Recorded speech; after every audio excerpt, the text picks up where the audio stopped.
for the corner. Oh, yeah! What about that one? Tell him, McCluskey. Tell him what time it is. And welcome to the Reserve Orange Peelers Sports Podcast, Season 2, Episode 5. Let's get it. Kyle, how are you? Good memory, actually, remembering where we were up to. You had a bit of trouble last time around. No, I did not. Mate, another week of sports, jam-packed. But before we get into sports, it's more about the Oranges. Our heart, the Oranges. Where we came from, our humble beginnings. Of the Reserve Orange Peelers, the humble orange. So enlighten us. I'm going to enlighten you. Beautiful fruit. So, my fact this week.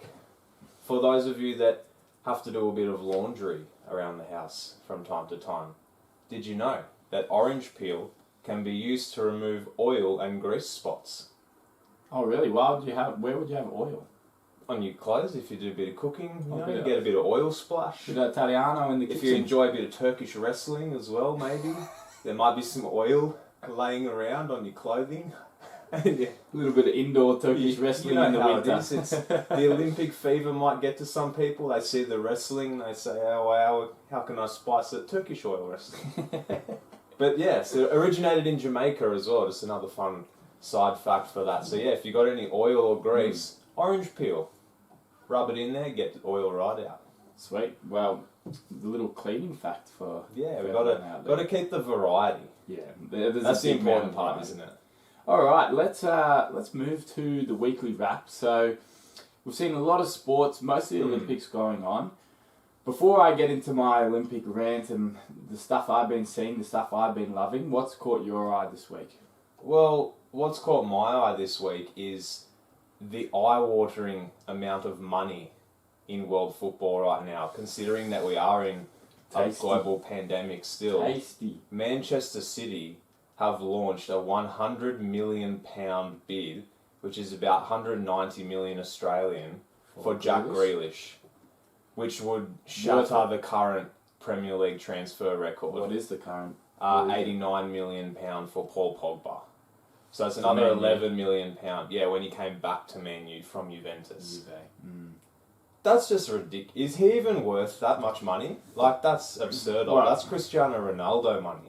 Well, let's see. So he is obviously a hot talent in the sport right now. Yeah, he's a hot talent, but he's coming from Aston Villa. 25. He was part of the Euro squad. Didn't really... it started like 1 game, 2 games, tops. Some games didn't even get on the field.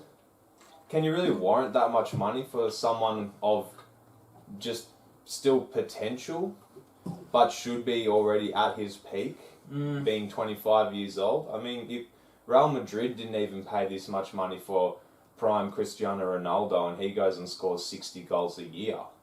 Jack Grealish gets you maybe 10 to 15 on a good season. Yeah, he won't be scoring you 60 goals a year. No, definitely. And do Man City even need him? Is it that much because of people around that want him? Or is it just Man City flaunting their money? I think it's Man City flaunting their money. There is interest, but because of the price tag attached to him, that's kind of waned a little bit. And I think this is Man City just flexing the cash. But can you warrant 100 million for Jack Grealish? Well, you hope he'll be their best player in a few years. It's 100 million. Yeah, I don't really see how he even fits into the Manchester City team. I don't think that the attacking midfield's their issue. They've just let Sergio Aguero go. Surely they've got to put that money into someone like Erling Haaland. Or anyone that's a striker. Kane, right? Yeah, I think they still are in for Harry Kane, but that has to be... Harry Kane will be over 50 mil. Easy. He'd be up around 80, 90. So they're going to spend up to almost 200 mil on new signings. Are they getting rid of anyone? Well, they've already let go of Aguero. I don't know of anyone else of like a notable name. Did they get Sancho? No, Sancho's gone to Man United. So has Rafael Varane. Maybe it's just a reflex, do you think? Yeah, I've seen Man United make some moves, now they just want to splash the cash. I think it's overpriced. I think footballers in general are overpriced. Yeah, definitely. Nowadays. But I guess good on him. Good on him. But he's never going to have the transfer fee doesn't go to him. That goes to Aston Villa. Yeah, well, what will he get paid? Oh, he'll get paid a fair bit of coin, don't you worry. Yeah. But that's good for Aston Villa then, right? I think they can spend But a is bit it more good money. for football? If a player of Jack Grealish's potential can cost 100 million, and he's probably, would you put him in the top 20 players in the world? No. Well, then how much does their But why- price why- tag go up? But why would that affect world football? Because it's the owners, it's these big owners who are in oil, who are in trade. Yeah, but that's the thing. that They are have all spending the these money. things about financial fair play and whatnot to try and level it out. What's happened to that? It seems like they're now just able to throw them as much cash as they want. Yeah, but when you think of it, he was never going to stay at Aston Villa. No, he was never going to stay at Aston Villa, and I personally don't have a problem with it. If I feel like if you've got the money, spend it.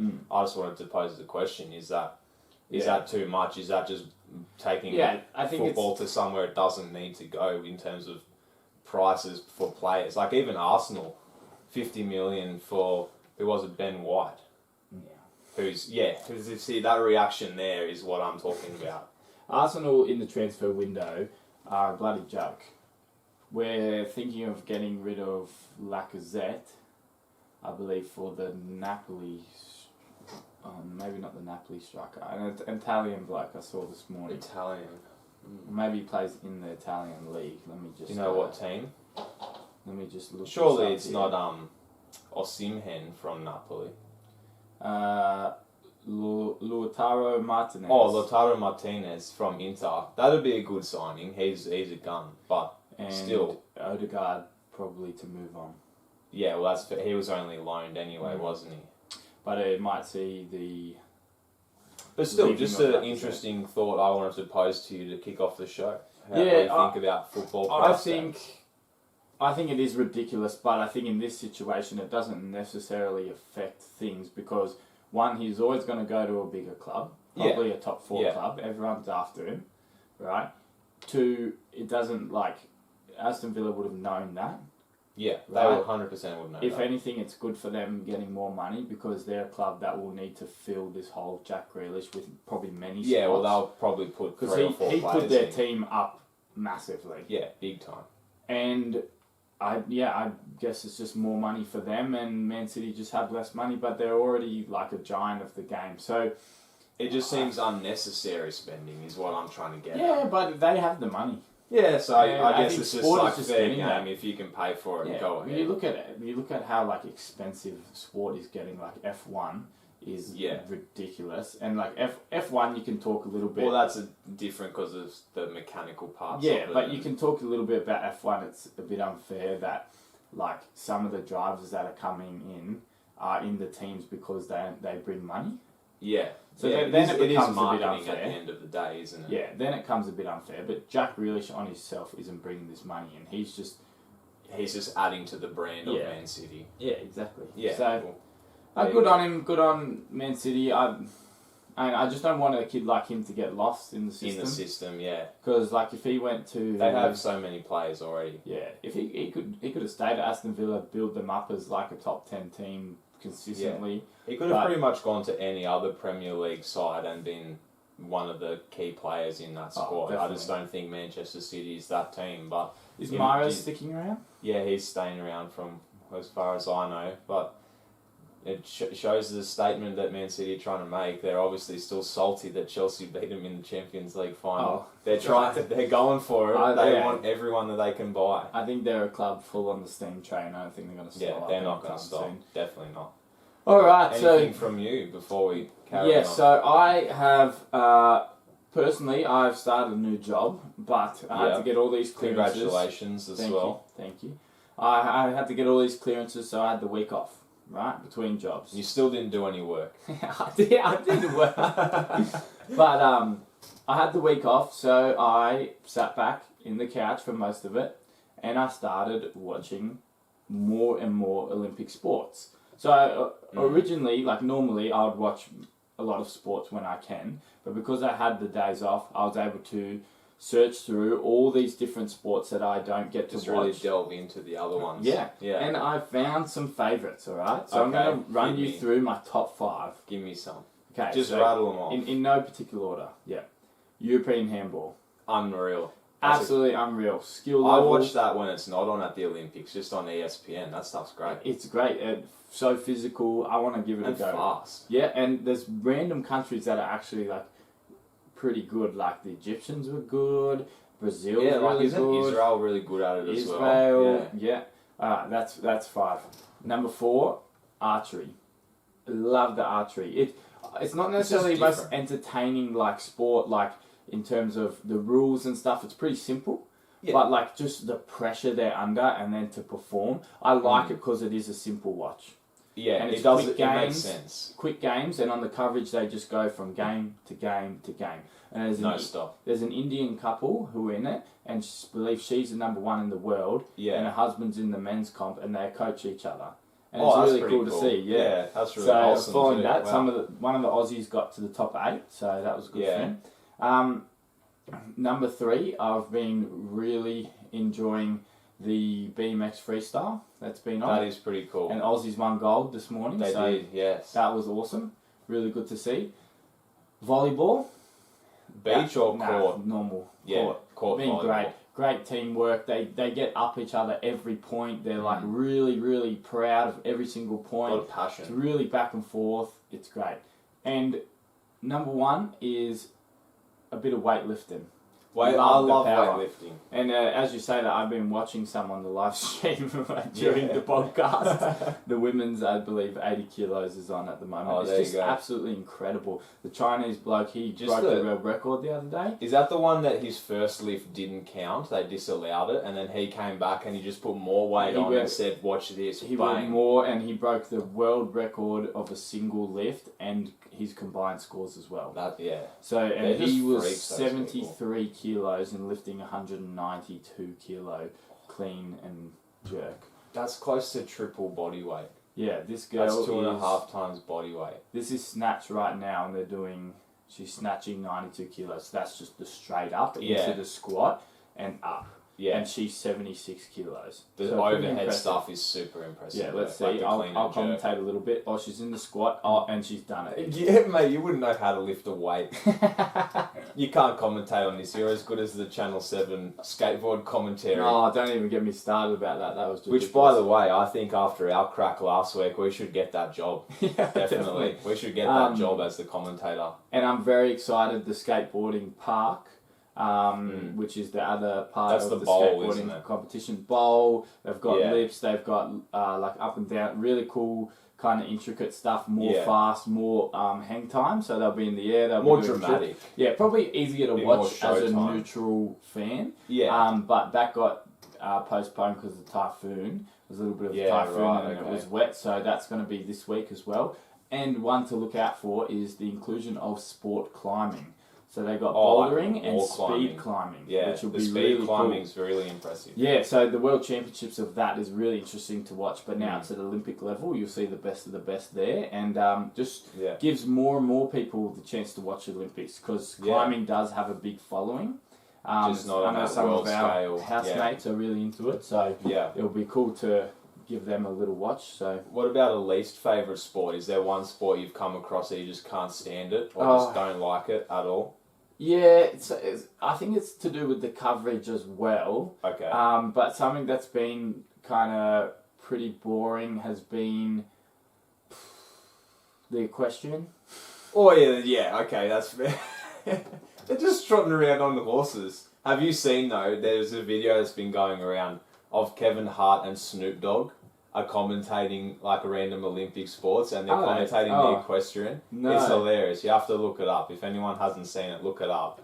Kevin Hart and Snoop Dogg commentate equestrian.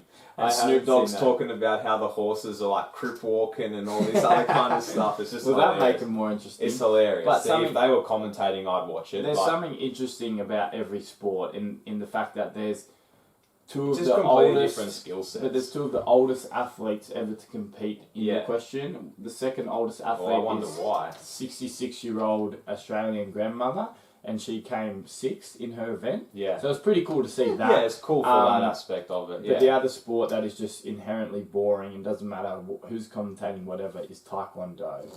It Really? sucks. Don't you like the combat No. sports? Oh no, I like the combat sports. The judo's good. Wrestling? Taekwondo, yeah, that's about to start. Yeah. The taekwondo sucks. It's just really passive, and it's Yeah. obviously really technical. Well, I think But- because Taekwondo is like a very defensive style of combat, Yes, isn't it? and Yeah.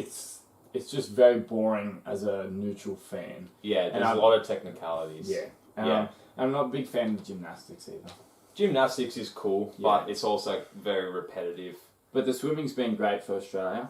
Yeah, Won a always lot of is. medals. They always do well. At Emma swimming.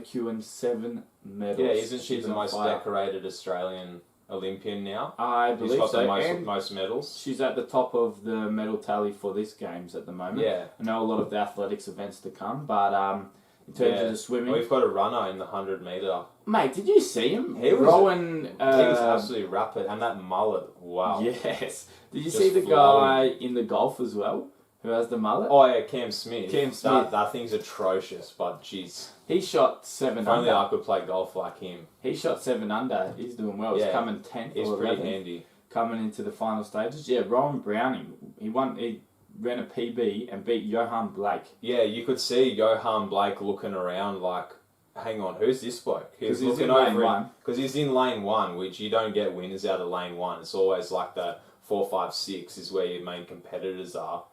And Johan Blake's turned around and gone, hang on, what's that thing? Yeah, what's It's that gone- country? What's that gone flying past me? Is that another Jamaican? Have I just No, lost? it's an Aussie. It just Cop says that, here, Johan. the first title, it says from the Sydney Morning Herald, thought I was pretty hot, said Rowan about his mullet. I agree, Rohan. I agree. Alright, let's, is that all for the That's all for the wrap, and Yeah. it's time to crack into our wheel. The Wheel of Wonder. Give it a spin for me, Josh. Let's do it. Let's see what we come up with this week. What question shall we get?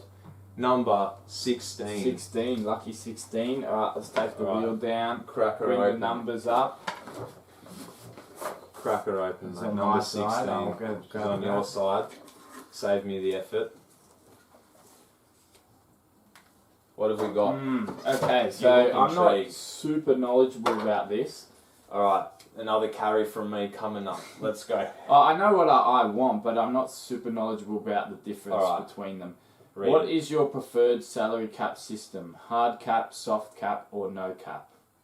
Okay, So yes. give us a little explanation, then we'll So go for it. salary cap in terms of the spending that a team is allowed to, or how much money a team is allowed to spend on their player's salary throughout the course of the season. It's kind So a hard of cap, relevant. hard cap is a system like the NRL where there's a set number that you cannot exceed that number. Okay, so that's for your total playing squad. Yep. So I think like NRL is like 9.6. Yep. So for your whole squad, can't go over that. Soft cap is where they still have that number, but you can spend over that to an extent, but it comes with what they call a luxury tax. So this is the system that they use in the NBA.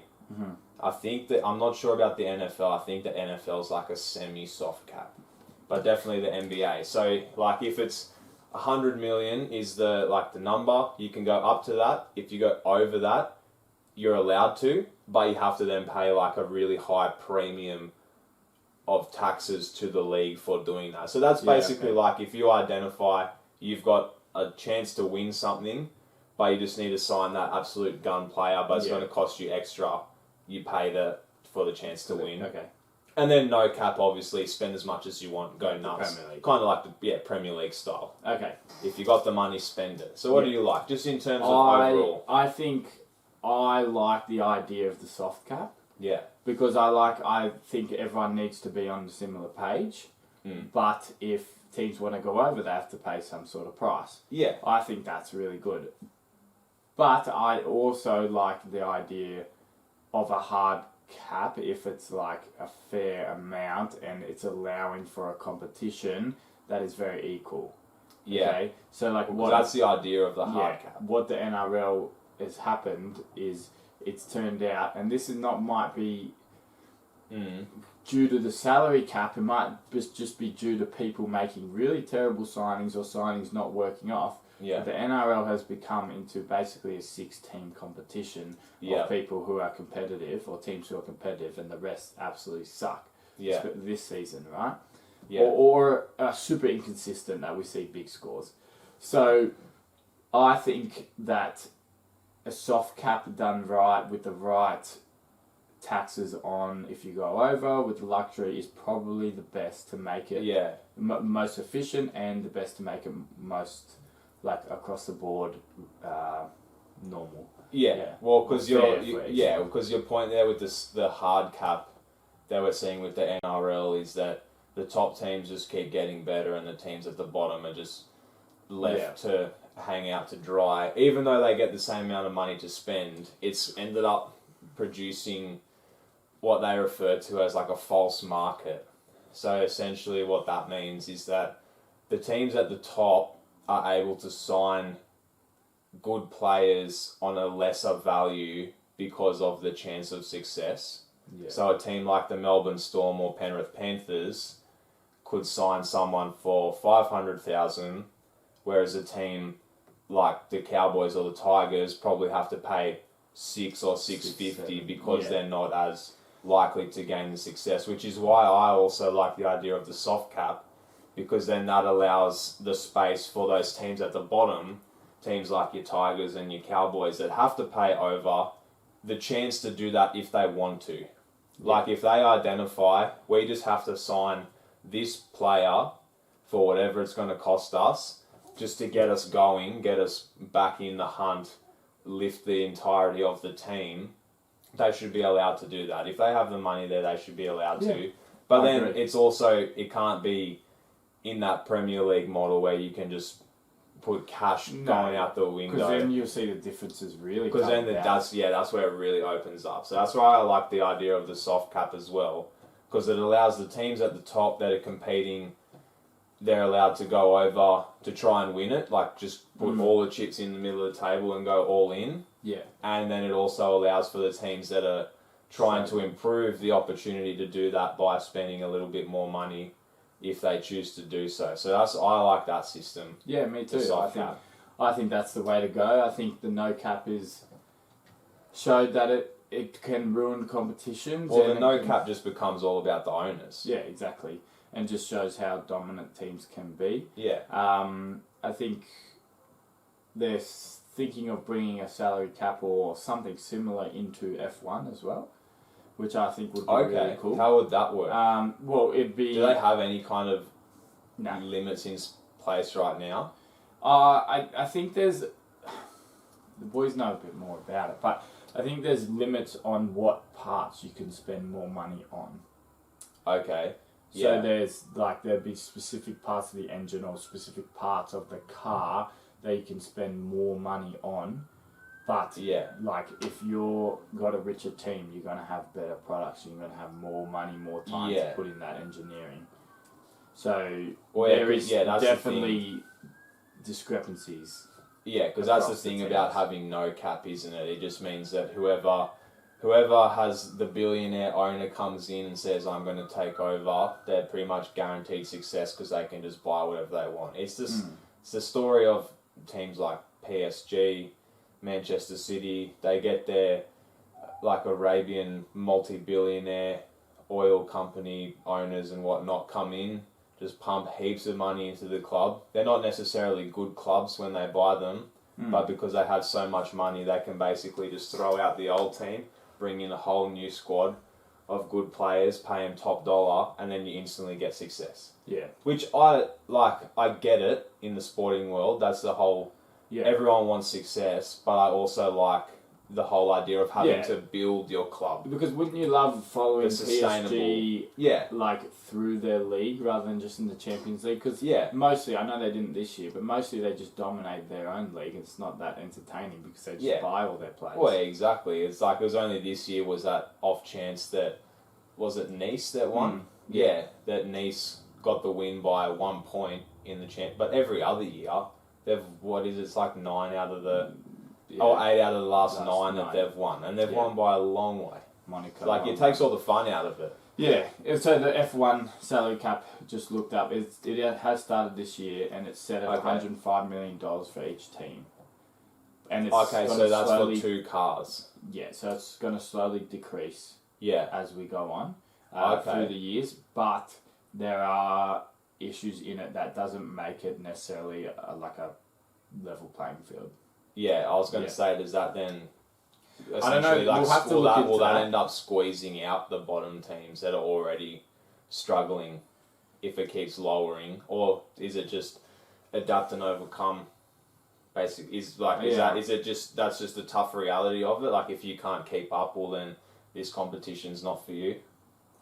Yeah, I don't know. I'll continue to read and I'll give us an update Yeah. there. I don't want to read it now, but I know that they're trying to make the competition more of an even playing field, but the top dogs are still going to be at the top. You don't expect Haas to win a championship anytime soon, but slowly But if over you the can next bring- 5 if you can years, bring that they're gap going to try and together. bring the gap, that they'll have more entertaining races Yeah. with teams scattered through, maybe 3 or 4 races throughout the season. But still, you're going to see those 3 main teams, or mainly 2 this year, Mercedes and Red Bull, right at that top. And I feel like if people would be more accommodating of seeing those teams win more often if there is a genuine competition for them to win 100%. and an actual chance for other teams to Yeah. maybe jag a spot on the podium now. Well, this year I think it's going to get popular and more popular because Max Verstappen is on top at the moment, yeah, and he's got a narrow lead, but every race is a big fight with Lewis, yeah, and it is back and everyone forth. loves Last to year, hate Lewis too. Last year it was just Hamilton basically, and Yeah. a few times Bottas. Max didn't have that firepower to get up there. But now he He didn't have that speed on the straights, but now he is. Yeah. So it is going to get more entertaining, especially when fans start to see, or the casual fans start to see Red Bull Yeah. and Mercedes Well, yeah. competing again. Because being as a casual sort of fan myself, like just having a very Yeah. general understanding of what's going on in F1, all you ever see is Verstappen, Hamilton. Yeah. Every now and then Bottas. Like, I wouldn't really be able to tell you who's like the 4th person, maybe like Sergio Perez or something. Yeah, Leclerc. He's like the only kind of other Yeah. person you ever hear Or about. Ferrari, yeah. So yeah, you just kind of get that assumption that it's just a 2-horse race. Yeah. So it would be good if it comes together Well, because of the cap. that's an improvement from last year. It was just a 1-horse race, and now it's a 2-horse race. So we'd hope to see it like a 8 to 10 person race. Yeah. One from each team, basically. But the fight beyond that is getting more interesting as well. So hopefully the salary cap will kind of slowly make that evident. But I believe there needs to be some sort of cap, otherwise the richer teams Well, are just that's gonna the whole point of the continue. cap, isn't it? To try and keep it as level as you can. Yeah. Try and swing the balance of power. Keep the playing field close. Make it interesting for the fans. Yeah, so it'd be interesting to explore other types of salary caps. So we might do a bit of research and see Yeah, see if around there's the any world. other kind of variations. I know the IPL, Well, they have the auction system. Yeah, I was just thinking Yeah. that the IPL has like the auction, which I think is pretty cool. which is cool. But then I don't know what happens beyond that. Yeah, I in think terms most of of the clubs in the salaries. IPL are pretty sitting. They're quite very pretty. wealthy, A lot of yes. millionaires invested Yeah, in those. yeah, but, definitely. And the IPL is the Indian. But anyway, it's cricket league. salary cap's a really interesting thing to look into if you ever want to know something about sport that's a little bit left field. There's always something interesting happening with salary caps and that sort of stuff. All right, let's move from the wheel to our hypothetical segment of the bigger picture. The bigger picture, and it is with me this week. So, I was having a thought of a few different things I could bring this week, and then I just thought, you know what, I'm going to go with the old reliable, because it would be rude not to address this question at some point. Okay. So I've gone with the classic, you're on an island, you can bring 3 athletes with you, who do you bring? You got to think about, this is going to be like a more realistic one though, you got to think about survival. You're stuck on this island for as long as you can stay there. So you can't just bring 3 players you like. It's not the dinner party. Okay. We're not here to make friends. We need 3 athletes that are going to... stories. We're not for the stories. We're not here for a good time. We're here for the long time. Alright, so you got to think about 3 athletes that are going to help you survive on the island. Okay. Okay, so do you want time to think and Yeah, you go. I'll rattle it I've off. got a few. Okay, so The first choice that I've gone with is recent NBA champion, Finals MVP, Giannis Antetokounmpo. Pluck those. I think it coconuts. speaks for itself why he would be useful in this situation. He's 6'11", very big man, huge wingspan, elite athleticism. He's got just that relentless mentality. He would basically just not let you die. Yeah. If you were on struggle street, he would say, no, we're carrying on. I'm going to carry this team. You're coming with me. He just, so I would have him, definitely, just because he would, good choice. I would rely on him to just never give in, never give up on the tribe. Yep. My second one, I've gone with a female CrossFitter, Okay. Sarah Sigmundsdottir. Okay. Now, if you've ever seen the CrossFit Games, this woman is an absolute What's her freak name? of nature. Sarah Yeah. Sigmund. Oh yeah. Sarah Spell that one. Sigmundsdottir. Yeah. Yeah, she's Swedish or Finnish or like she's one of those Northern European. I can't remember which one. She's very Maybe pretty. Icelandic. She's very pretty. But she's just an absolute specimen, freak of nature, elite CrossFitter, has the all-round traits for survival on an island: strength, speed, power, endurance, all of it. And then it also just means that there's someone to keep all the blokes in check. Because there's going to be nothing worse than 4 blokes stuck on an island. Okay? So as much as all the other blokes would want to think we're in charge, she's really the boss. Yeah. Okay. Right? She's going to run the tribe. And she also just seems like a really nice person. Okay. Like, if you ever get the time, there's a few documentaries about the CrossFit Games on Netflix and stuff, and she's like a big part of I've that. watched a full season of it. And she just seems like a really down-to-earth, wholesome kind of person. So she'd just be like a good one there for the vibe. Very positive. Yeah. Then my third one, do you want to have a guess who it might be? I got no idea. You gave me a look there, that's why I was going to give you the chance. Sir Benjamin Marshall. Yeah, I was gonna say Benji. For no other reason besides I just want to hang out with him. That's pretty much it. This is my opportunity to spend the rest of my life with my idol, my hero, my numero uno, my man crush, the list goes on. All of them, all of those words. But I just want to hang out with Benji Marshall on an island while Giannis and Sarah take care of us. Basically, that's pretty much it. There's nothing more to it. I think that we're well enough covered with Giannis and Sarah that me and Benji can just hang out, drinking out of coconuts on the beach, just living the good life, talking about 05 grand final, baby. How about you? All right, Now you've so got time to think. I have some in mind. Now, do they have to be current? No, No, okay. So my they first have to pick, be alive though. yeah, my first pick was a former NRL star. I believe Okay. he played for Australian Union and Rugby League, Yeah. and he had a massive stint on 2 seasons of Survivor. Is this Matt Rogers? Matt Rogers. So he's got the athletic ability, he's got the winning mindset, Yeah. he's won premierships, he's won Origin, and he has all the Survivor skills. I was going to say, is the fact that he was on Survivor one of the a main key part things. in this? Yep. Yeah.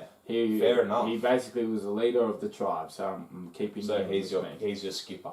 The second, I'm gonna pick an enforcer in case there's a little tribe on In there. case there's a few little wild pigs running around, you know, got to and- tackle them. and this guy is from Africa. You know, he knows the ways of the land. He knows how to live. Okay, right? He's a beast of a human being, and he's actually a really nice guy. Apparently, Francis I Ngannou. was going to say, it's gotta Heavyweight be- world champion Francis Ngannou. Humble beginnings, but he is going to keep us alive on this. Matt Rogers stand on his shoulders. He's pick us some so fruit. Matt Rogers is your brain, and Francis is your brawn. Now, I don't want to be boring and go from the same sport. But you're going to.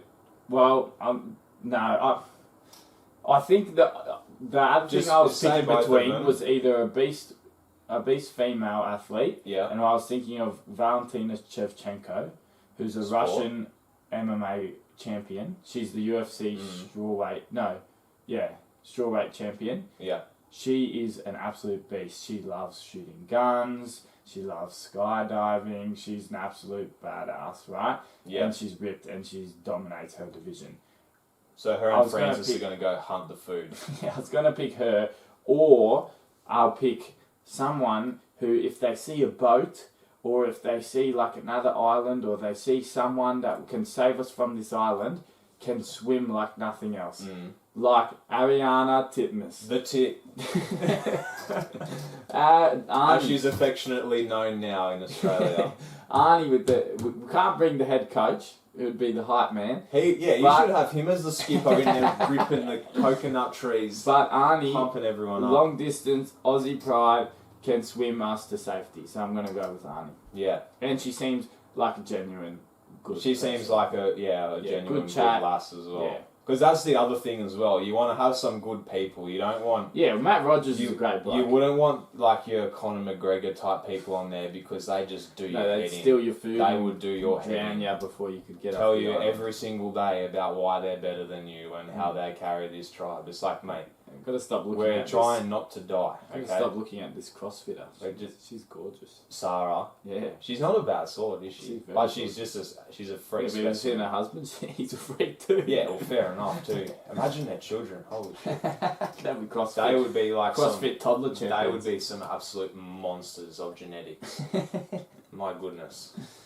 Alright, thank you for that lovely hypothetical. We now move to the reserve orange peeler of the week.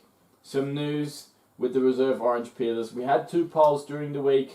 We had one just finished yesterday and one finished during the week. The one during the week was for triple points, and I can Yeah, because say we had 2 consecutive draws. the boy is back, the champ is here, your boy has done it. I completely forgot what it was for, what the peeler Yeah, you was. can't even tell I us know what I it beat is. your golf one. Yeah, mine was golf. I honestly don't remember what it was. Is that I just don't care. Yeah, I know, you don't care because you lost. No, it was the cricket. It was the cricket run. Oh, the cricket run out from yeah, the the wiki. little dribbler. It was too. So Which that wasn't gave that me funny, hence 3 why I forgot points, it. which was, I think it's 7-2 now. Yeah, something like 7-2, that. but then you came back. Came back. I got a little win this week. You won with the proposal. the sport of love. Yep. It obviously is a sport. People because it's got questioning the that, dub. but Who questioned it? they obviously liked Who it. questioned And it? that was that official that you won? Yeah, that is Yeah, that's official. official. That is official. Alright, I so have won. 7-3. So we're you back. got a long way to come But back. that makes me the defending champion now. So now you've just got the easy win because you couldn't do your job, and now I have all the pressure of trying to defend my one victory. One victory. You've Sounds played like me a for a tennis fool. set score. Yeah. 6-3, baby. Set 1. 6-3. What are you going to fire I'm back? going to come back with the old reliable, the peak of sporting humour. Good old fashioned shot to the nuts. Right in the Jats crackers, right in the plums. And I know exactly what this is because from. we both watched this together and we both said, geez, this one's a good one, isn't it? Yeah, I wanted to take But it too. I've flexed my authoritative muscle and said, no, this is mine. And it comes from Angelo Caro Navarez. Navias. Navarez. So there's a little R in there that Navarez. threw me off. I'm not Yeah. good with those sort of names. Peruvian skateboarder. Peruvian, there you go. He ended up coming 6 in the championship He was too. actually doing So, pretty alright besides this moment where he Yeah. had it. This is probably I what think this cost... shocked him to I a reckon year. this cost him the medal, in all honesty. No, this was early in the competition. Yeah, well, this Kinda is in shocked his... him into Yeah, this gear. is in his run. Made him balance again. Yeah, just gave him a bit more equilibrium between the left and the right. Might have straightened him out a little bit, but yeah, poor old Angelo. He's gone for his little grind down the rail, his backside grind, I think Yep. it's called. Yeah, see, I know my terms now. Yeah, just like the commentators. Huh? And he's landed it. He looked like he stuck it, and then the board's just whipped out from under him. He's gone sliding across the skate park, straight into the opposite rail. Scissored it, bang, nut shot. We called him the skewer. Finish him. Yeah, he definitely got skewered on that. So you've seen it. Can you show me? I'll show you again, just for the laugh. Did you say you did an edit on I it? did do a little edit of it, so it's going to be funny for you peelers to watch at home. I put a little bit extra on the end there, but geez, it hurts, doesn't it? Like, that's one of those things that it's as funny as it is. You really feel for the I bloke mean, I believe it's a front side. because that hurt. Well, but he's backwards. No, but Josh has just seen. I like the edit. He loves it. Yeah, we'll put We'll it up on the definitely screen. have to put that there. Yeah. Yeah, I've taken some crashes in skateboarding. They're not fun, but you add that as a general crash and then getting absolutely smashed in the gonads, it'd be hard. And yeah, he got just back falling up eventually. Yeah, he's done. Is he a cyborg or something? Like seriously, I'd probably still be laying down there just checking everything's okay. Sweep me off the floor. That boys. hurts. Yeah, someone clean up in aisle 3. Clean up on rail 3, please. Oh yeah, well that's going to be hard to beat because I know that's been doing. It's the just an rounds old on time social classic. media. Yeah, but people have seen it, so who knows how this Who might knows? go. It Maybe might they're be a bored bit of it. washed up now. So mine So what have you got? comes from. Oh, I can't remember what it was from. You were telling me about it before. Yeah, I know. I'll have Was the it video. football? Oh yes, it was soccer. It So was, yeah. there's It was a football, famous video of someone called Scott Sterling. Do you know Scott Sterling? From where?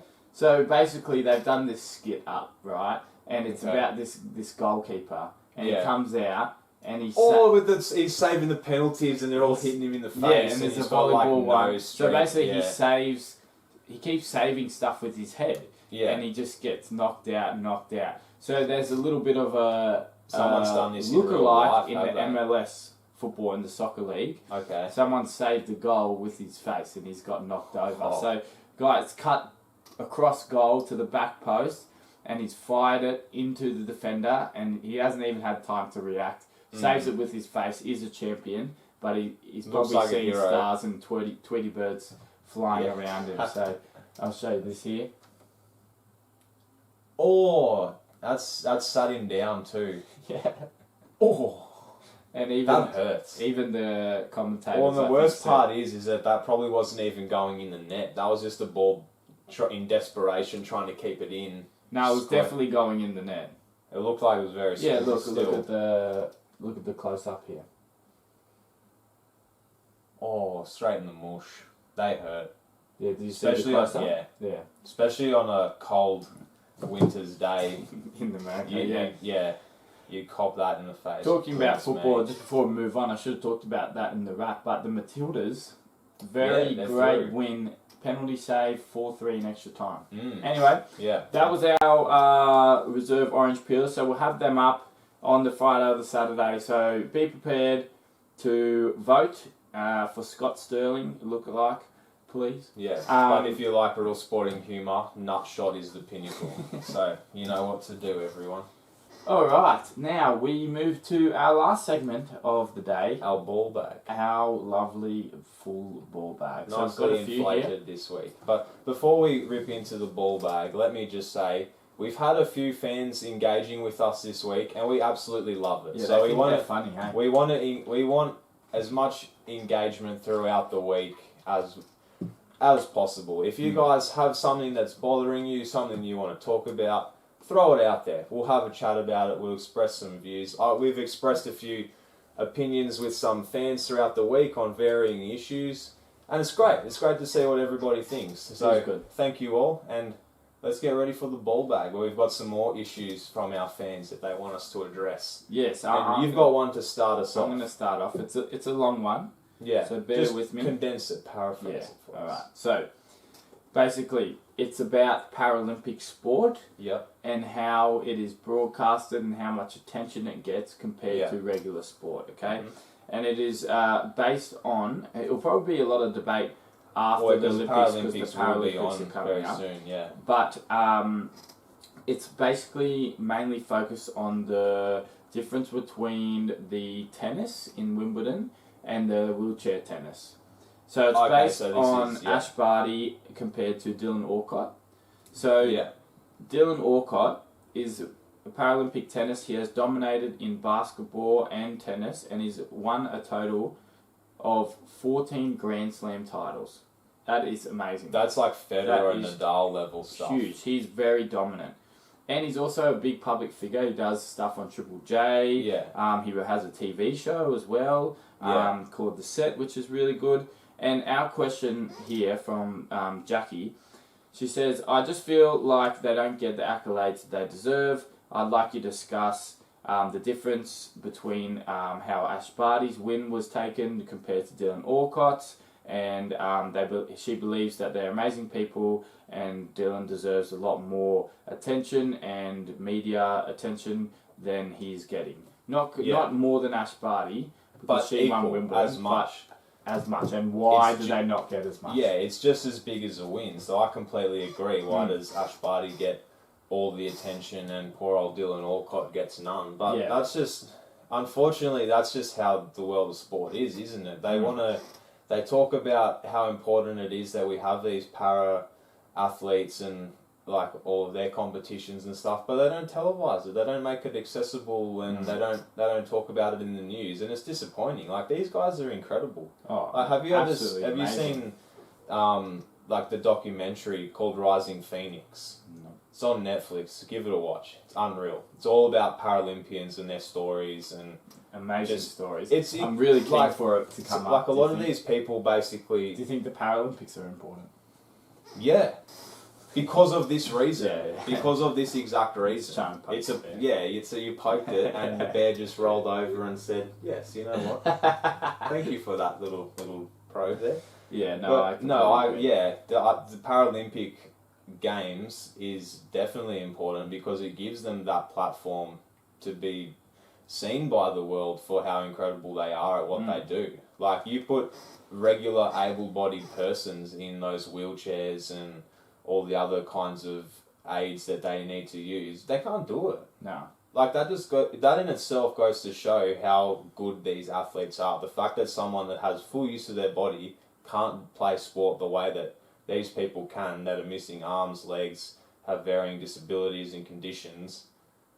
It's amazing, and it needs to be a lot more broadcasting and attention and exposure brought to these athletes, because they're inspiring. I love how the sports have adapted to them and their needs, and they've created like new sports. Like, have you ever watched Murder Ball? Yeah, the wheelchair rugby. So intense. It's crazy. It was great to watch. Yeah. Awesome. Yeah, really you can't say that Paralympic sport's boring. No, I'm pretty sure Australia are pretty dominant in it too. So be excited to watch the Paralympics. It just really shows a different side of sport, and like, it shows a really gracious side of sport. And it's like, I know watching people win Olympic gold normally is really emotional and is really great and you feel really proud. But you watch Paralympians win gold medals and it's second to none. Yeah. The pride, because already they've gone through. They're already up against it. And then they win gold as well, or they win an Olympic medal, or they finish the race, or whatever they do. So look that to warm the hearts. But in terms of the actual wheelchair tennis, I believe that is a media obligation. I think that it's that on the media. It's on the media. Yeah, I sure. believe that is their purpose, especially someone like Dylan Alcott. I wonder if he just won out of the blue, whether or not it'd be as big as a deal as well. The reason why he's so dominant. Kind of like they're accustomed to the success. So It shouldn't matter. Because it doesn't matter when Federer wins. It doesn't, exactly. It doesn't matter when anybody else wins. Yeah, or Lewis. Yeah. So, like, maybe as media, they just need to pick up and really acknowledge these people for the... But, I mean... For what they do. For what they do. But Dylan Alcott is really successful. So, like, I think his sporting ability has brought him so much in life. Yeah. So he's doing absolutely well. He's crushing everything. Yeah. He's a public figure. He's got a TV show, and he's still killing the game of sport. So well done to him. But could be in so many higher places as well, as with a lot of the athletes. It's just a differential between... They need to use him more. Yeah, they got to get him on everything. He's such an inspiration. He's on the new Toyota ad, which is good. I think it's Toyota. It's a car ad. Yeah, probably Toyota. Toyota seems to get a lot of athletes making in the there. noises and that. Yeah, but no, they got to get it on TV, get it out there. It's on the media. The media always talks about like how important it is to have these people involved. Get them involved. Put them on the broadcast. Let people see what they do, and build the interest from there.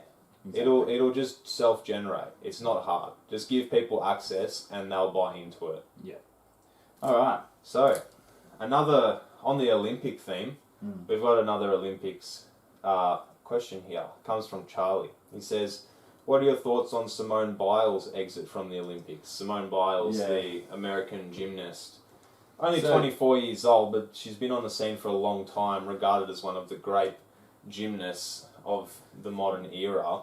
Yeah, so I had this brought up another argument, similar to the Naomi Osaka argument. Yeah. I had it with my brother the other day. He's completely wrong. But as he always is, he's very he tried to tell us the Wizards would win the NBA championship. Like, that's how far off this bloke is. But I think I'm pretty happy with it. I think it's good on her. I think everyone's getting behind her. I see a lot of celebrity support from her. She has a lot on her shoulders.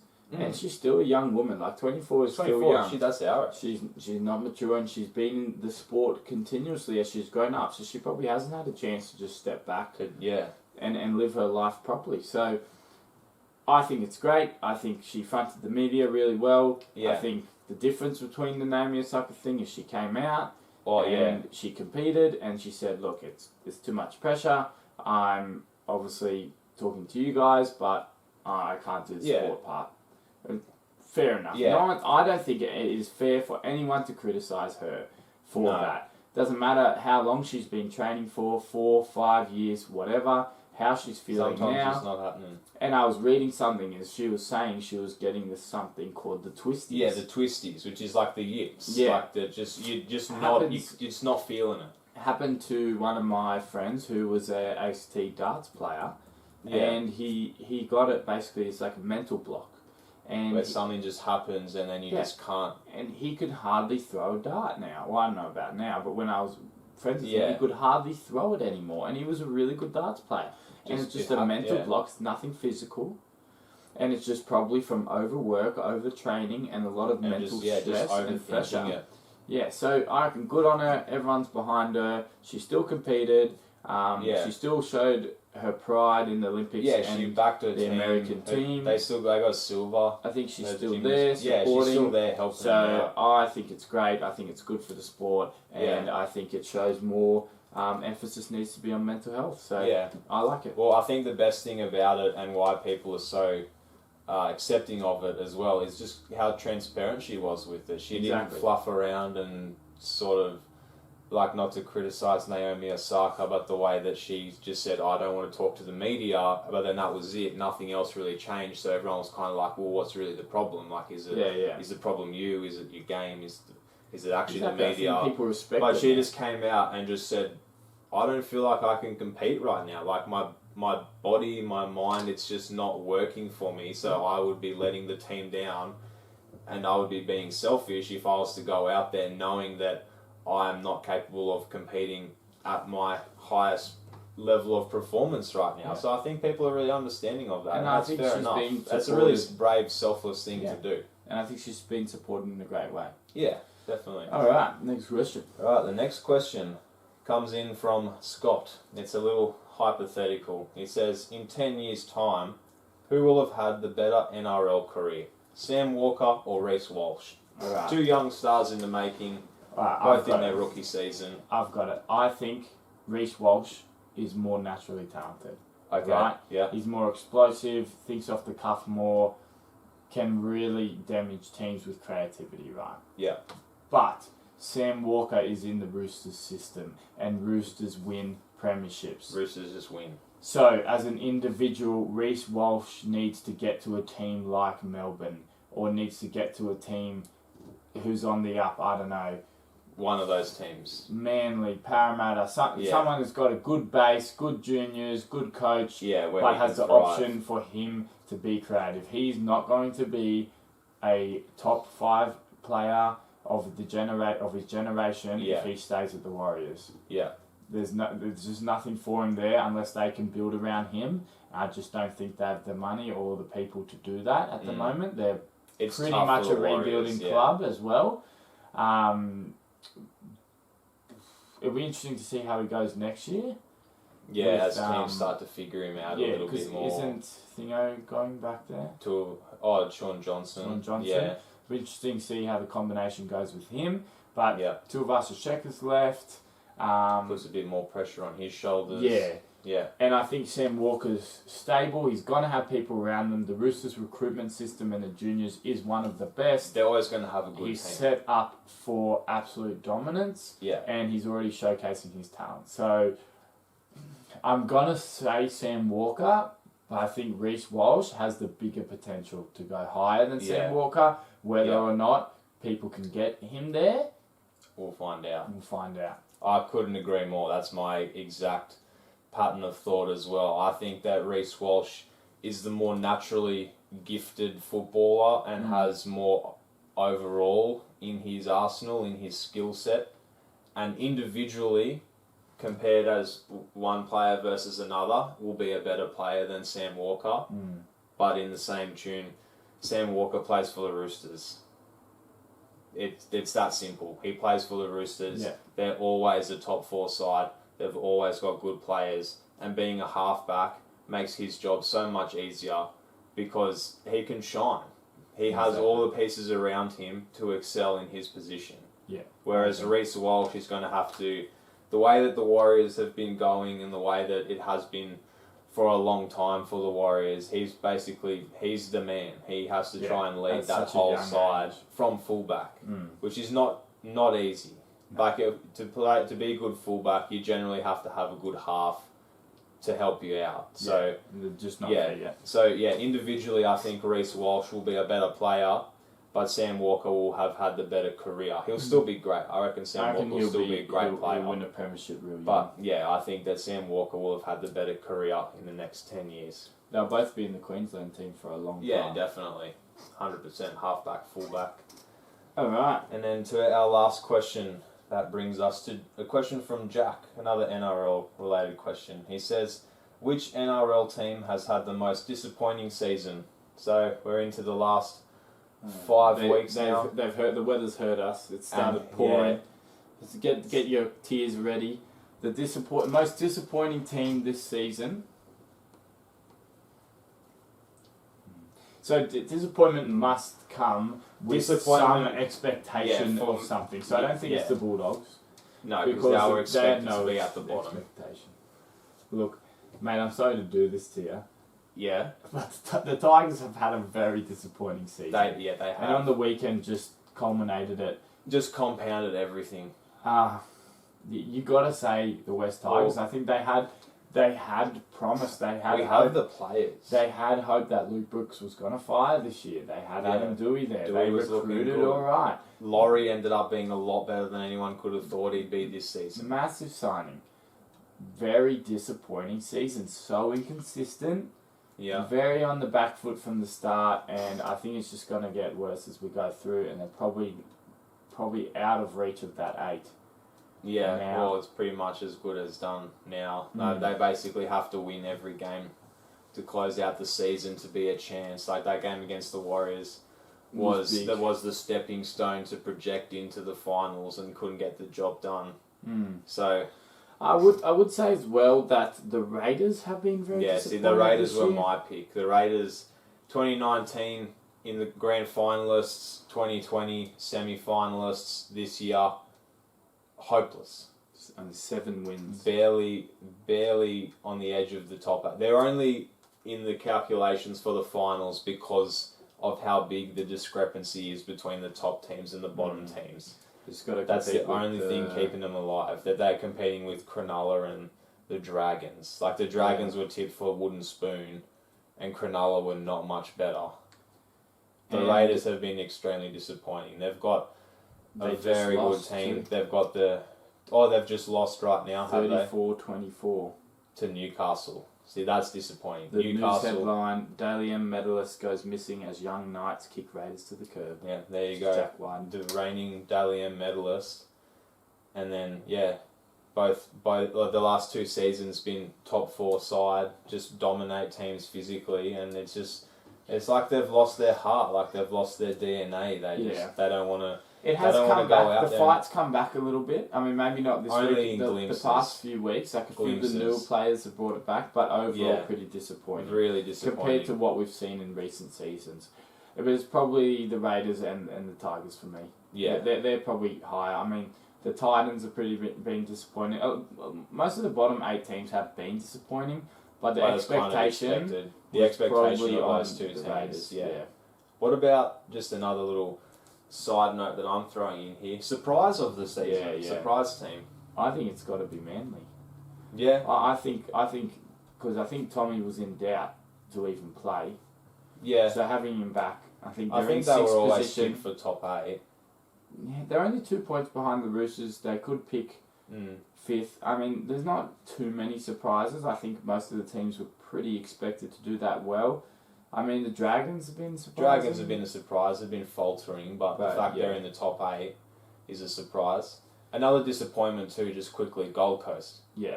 Gold Coast Titans went out and splashed the cash. Were basically everyone had them as a lock for the top 8. They said they only needed one player. They got three big signings, and then they've gone backwards. I know. But that's just the season it's been, hasn't it? Yeah, a lot of disappointments, and just the big teams just keep firing. And big game starting now is the Penrith and Storm to go top of the ladder, clear. So who are you tipping? I tip Penrith. Really? I got Storm. Yeah, I know no Cleary and no Bryan, but I don't know, just feel like it's their time. Yeah. Okay. I feel like their players have to step up. No Isaiah Yeo and no James Fisher-Harris as well. Yeah. So I just think Matt Burton's time to shine. Force them to Matt Burton and Jerome Luai, time to shine, baby. I think it's the Storms to lose this year, just quietly. But that's another day's discussion. And Snackenhausen's back on the bench. Yeah, that always helps, doesn't it? Alright, we leave you with the NRL talk, but thank you very much for tuning in to episode 5. We will see you next week, and always remember to eat your oranges, please. Keep that vitamins. Keep the vitamin C high. And clean the oil out of your clothes. Peelers out. Oh, what a shot from Curry! Leon Barry, you star! Guerra! Here's the big fella! Gets the pass on! Coin! Goes for the corner! Oh, yeah! What about that one? Tell him, McCluskey. Tell him what time it is.